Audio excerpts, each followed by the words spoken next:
Muito bom dia a todos e o agradecimento naturalmente à PDC, na pessoa da sua Presidente, a professora Helena, e também aos bons amigos e meus colegas no grupo dos futuros, o Francisco Tomé, o Vidigal, o Arnaud, o José Emílio, o Albano, vejo aqui mais e mais pessoas aqui conhecidas. Eu vou tentar cingir-me ao meu tempo, vou apresentar 6 ou 7 slides muito elementares, aliás que fiz de ontem para hoje, não é? A qualidade não será a melhor, mas eu antes de começar gostaria, uma vez que estamos a falar do futuro da democracia na era digital, gostaria de pedir um minuto de silêncio a todos para que aproveitássemos esse minuto para pensar nesta invasão criminosa da Ucrânia que nos ajuda a reordenar as nossas prioridades. Pedia isso, com licença da direção, um minuto de silêncio.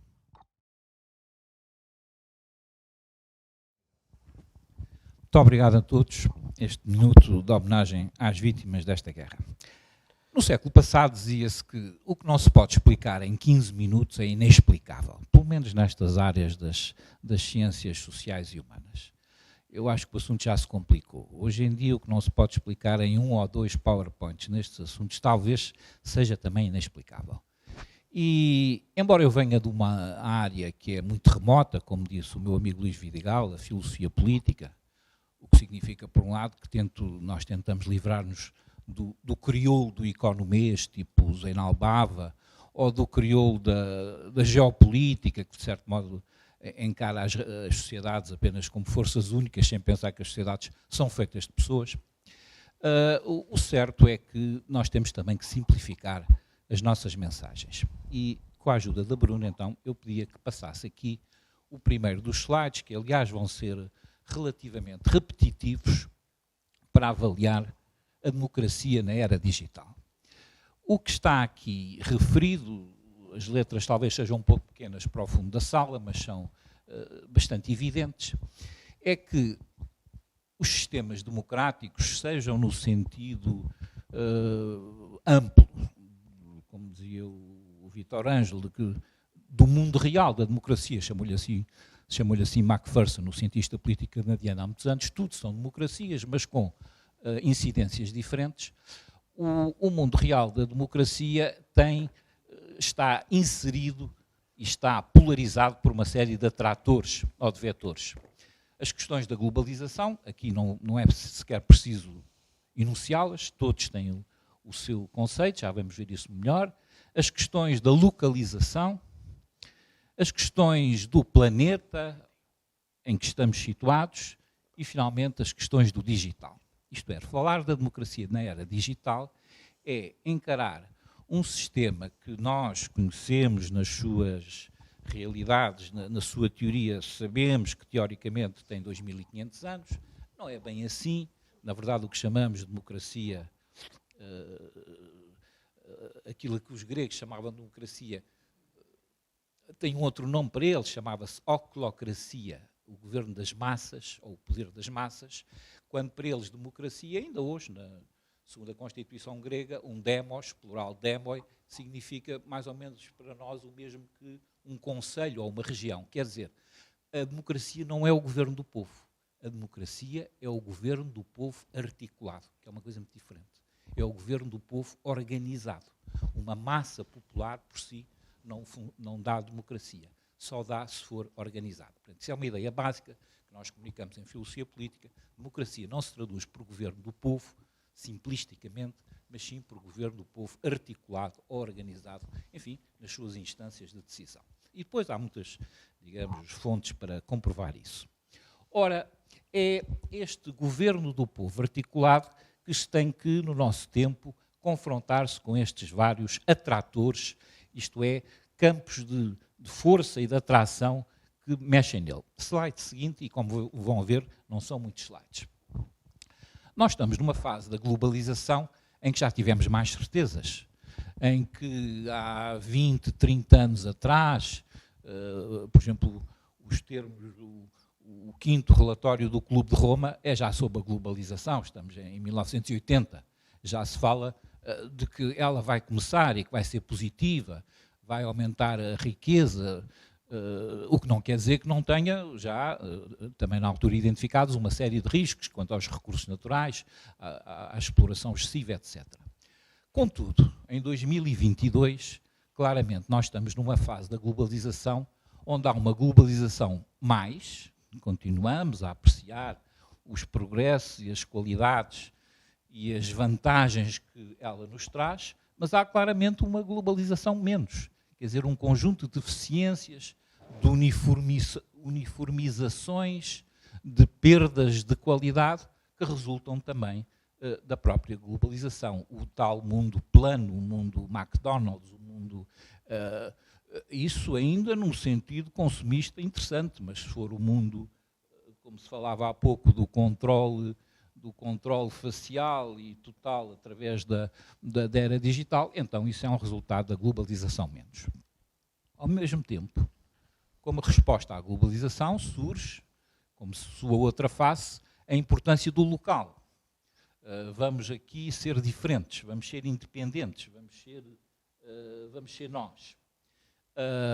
Só que o local não é a província, o local não é o sítio perdido, o local também tem que ser modernizado. Então temos aqui uma tensão de que não basta ser antiglobalista, porque se ser antiglobalista é prender-nos no local, voltamos a problemas antigos, anteriores ao processo de globalização.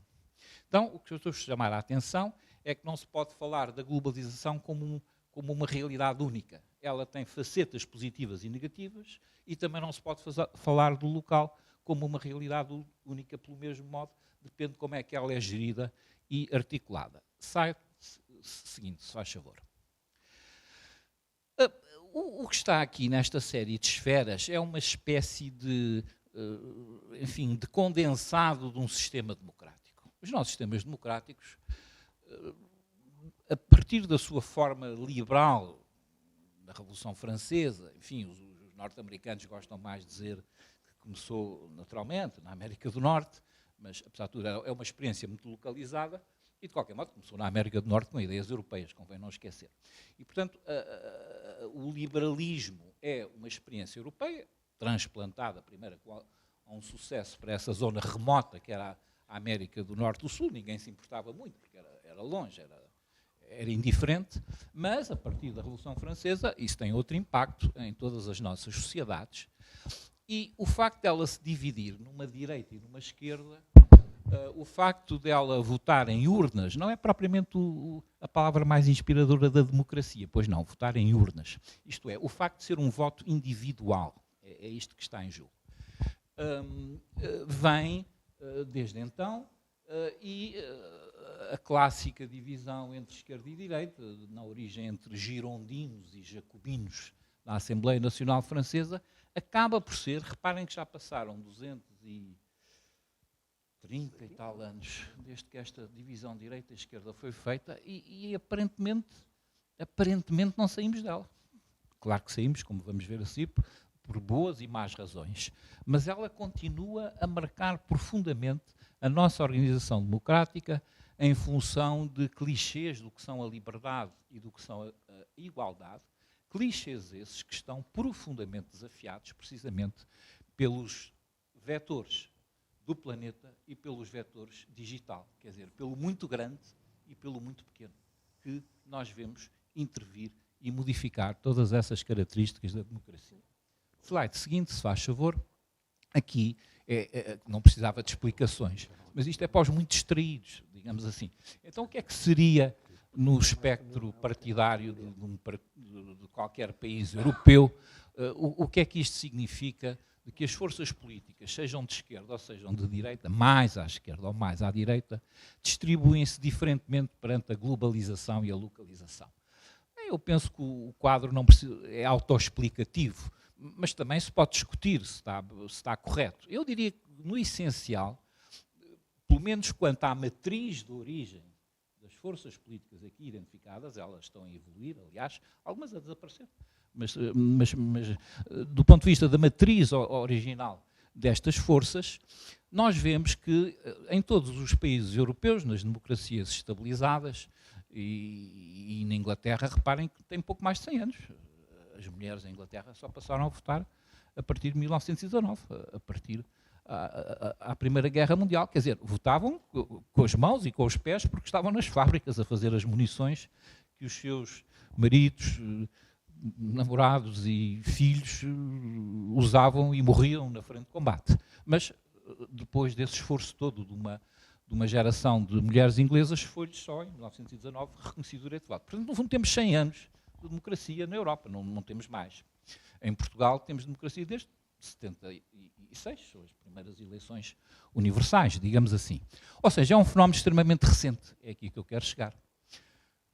Huntington, o cientista político americano, Samuel Huntington, no seu livro chamado A Terceira Vaga da Democracia, como se devem lembrar, começa o livro dizendo Portugal, 24 de abril de 1974, houve-se Grândola, como o livro é americano, Grândola não tem acento, não é? Houve-se Grândola, digamos, a Vila Morena, e depois ele faz uma descrição, que para o americano não está nada mal, do que é que se passou durante esse primeiro dia, inaugurando a terceira vaga da democracia, porque depois, como se lembram, foi Espanha, em 75, em 76 foi Grécia, depois começou a chegar à América Latina, uma série de regimes ditatoriais, de coronéis desapareceram, o Brasil, etc.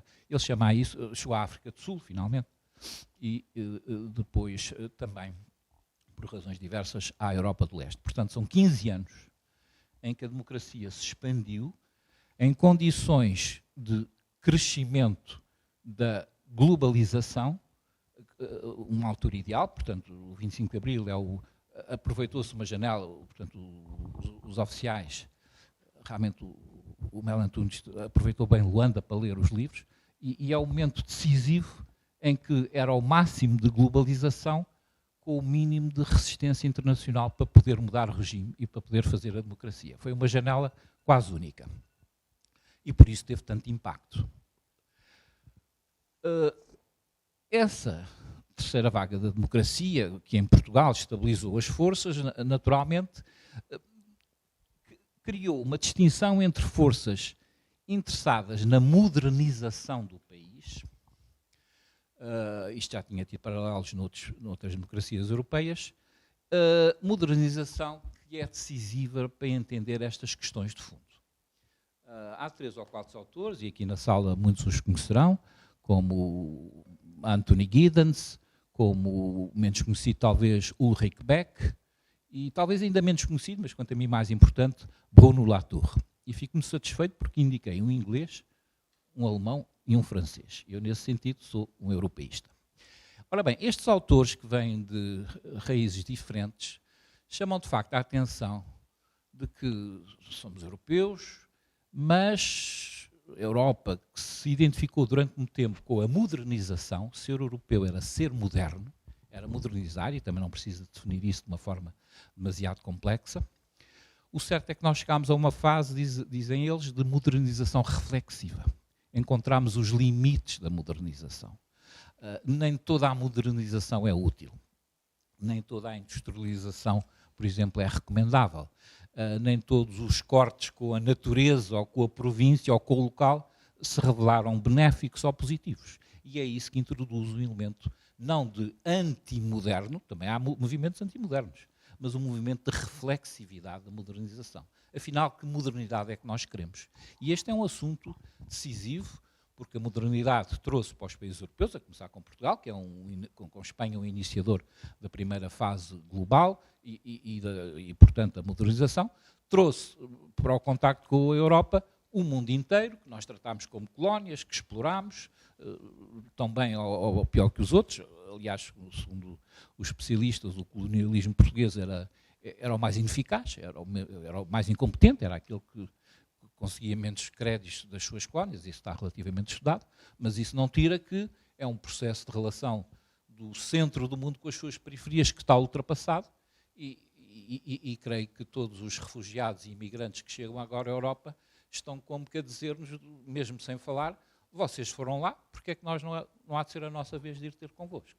Do ponto de vista histórico, é assim que as coisas se passam. É um toma lá, dá cá, é um qui pro quo que temos que entender como natural.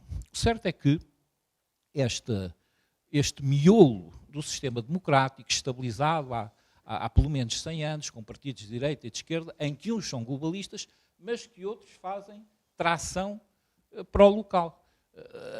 Há um localismo em Portugal, enfim, estou a identificar o PCP, isto para mim, aliás, neste quadro perturbado em que se fala de ilegalização, naturalmente sou completamente contra tudo isso, conquistámos uma democracia, não a vamos diminuir agora com ilegalizações perfeitamente fantasmas e absurdas, portanto estou a falar aqui de forças que têm o seu papel e o seu reconhecimento na sociedade portuguesa, portanto há um localismo de esquerda, digamos assim, que ataca as instituições e as posições globalistas, não há NATO, não há Europa, não há unidades mundiais, não é? Há um localismo de direita também, que é quase simétrico do outro, e aliás os estudos de politologia mostram como é que é fácil a transferência de votos de uns para outros. Isto já se tinha em França, tinha-se mostrado com os eleitores de Le Pen, que boa parte, por exemplo, na região do Norte, que é o correspondente à Rust Belt francesa, de Lille e das antigas indústrias deslocalizadas, os eleitores do Partido Comunista Francês passaram quase todos para o Rassemblement, ou como é que se chama agora, do Nacional, ela diz que sim, de Le Pen. E em Portugal há fenómenos semelhantes na cintura industrial de Lisboa. Portanto, estamos a ver essas forças que estão dentro da democracia. Slide seguinte, se faz favor. Colocando, então, esse miolo da democracia ali em pequenino, dentro dos 4 atratores, o atrator global, que vai continuar a funcionar, o atrator local e o atrator terrestre e digital, nós temos que pensar, então, o que é que temos para responder a estes atratores. As questões que eu queria lançar para o debate, como disse o Luís Vidigal, não estou aqui a falar de tudo, estou só a lançar questões básicas, não é? É de que, começando pela questão do terrestre ou do planeta, nós chegámos a uma conclusão, a globalização permitiu-nos ver isto. Afinal, quando se defende o planeta, o que é que se está a defender? É os bichinhos? É o ambiente? É o espaço? É a natureza? Os gritos da Greta têm... Que importância é que têm? A certa altura, a globalização levou-nos a pensar, afinal, a defesa do ambiente e as posições ecológicas não são apenas posições de defesa abstratas, de abstrações. São as defesas da própria terra e do próprio território. Em Portugal, uma pessoa que tinha, ao mesmo tempo, a felicidade intelectual, mas o azar político de ter razão antes de tempo, o arquiteto Gonçalo Ribeiro Teles, disse isto muito bem. Não, defender a terra, o nosso território, o que está perto, é o mesmo que defender o planeta. O que está longe, a luta é a mesma. Temos que ajustar. E, portanto, os partidos políticos, que são a essência do sistema democrático em toda a Europa, porque, enfim, garantem depois que haja um acesso da população digamos, à direção política, asseguram a rotação dessa direção política e asseguram que haja uma separação de poderes. O certo é que os partidos políticos transformaram-se por esta realidade. Os partidos políticos clássicos estão a morrer há muito tempo. Há estudos sobre isso em ciência política, isso dispenso-me de enunciar.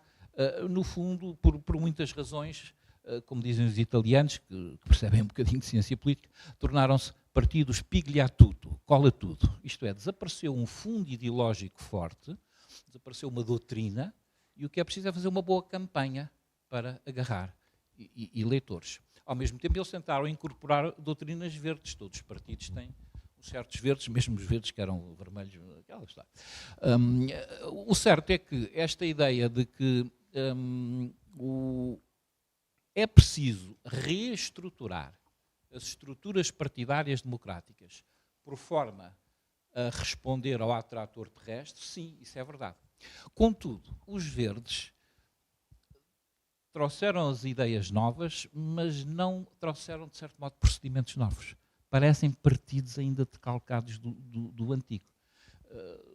Num ou outro caso chegaram ao poder, na Europa do Norte, na Alemanha agora, como estamos a ver, importantíssimo, nas autarquias francesas, também têm imensa força, mas não parecem assim tão diferentes.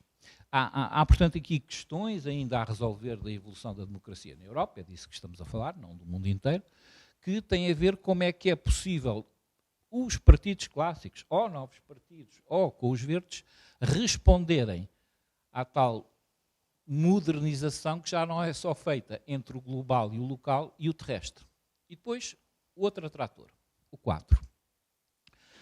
Durante a Covid, e vou aqui passar diretamente a um exemplo, e todos seguiram, em todos os países, pois vamos mais uma vez dizer, democráticos, ocidentais, ou ocidentais e ocidentalizados, a OCDE será o fórum destes países. No fundo, é os países que estão contra a invasão da Ucrânia, podem estar na Europa, na Ásia, na América do Sul, na África, até, aí não há da OCDE, mas também aderem.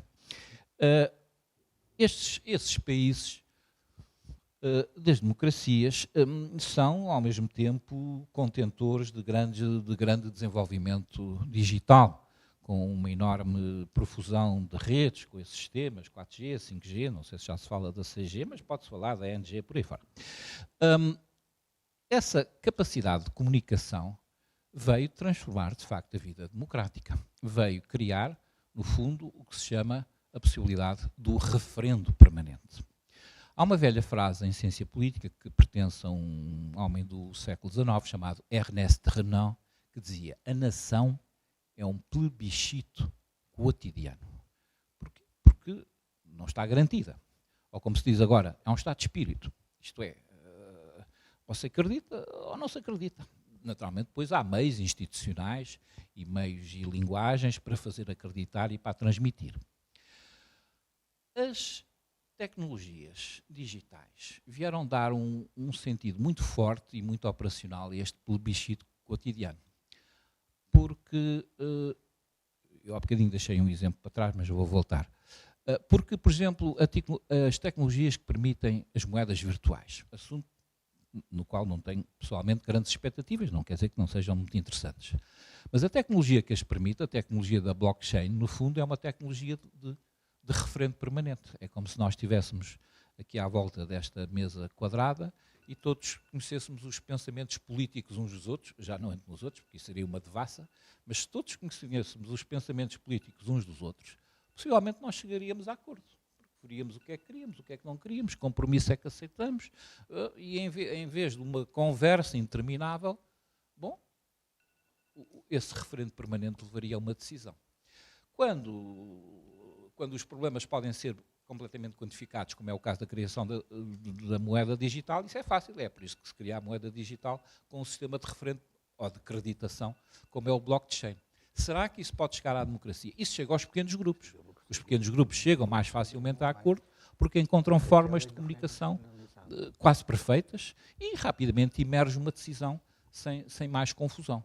Pode chegar a grupos maiores, não sei, não tenho a resposta, é isso que eu ponho em cima da mesa, mas evidentemente que a democracia vai evoluir neste sentido de utilizar as tecnologias digitais para o referendo permanente e, portanto, para rapidamente transmitir os nossos pensamentos políticos e chegarmos a decisões. Eu deixei no ar o exemplo da Covid e a importância que isso tinha. O que é que aconteceu nas democracias durante a Covid? Aconteceu que todos os políticos nunca tomavam decisões sem falar com os grupos interessados, o fenómeno da Infarmed. É uma política diferente.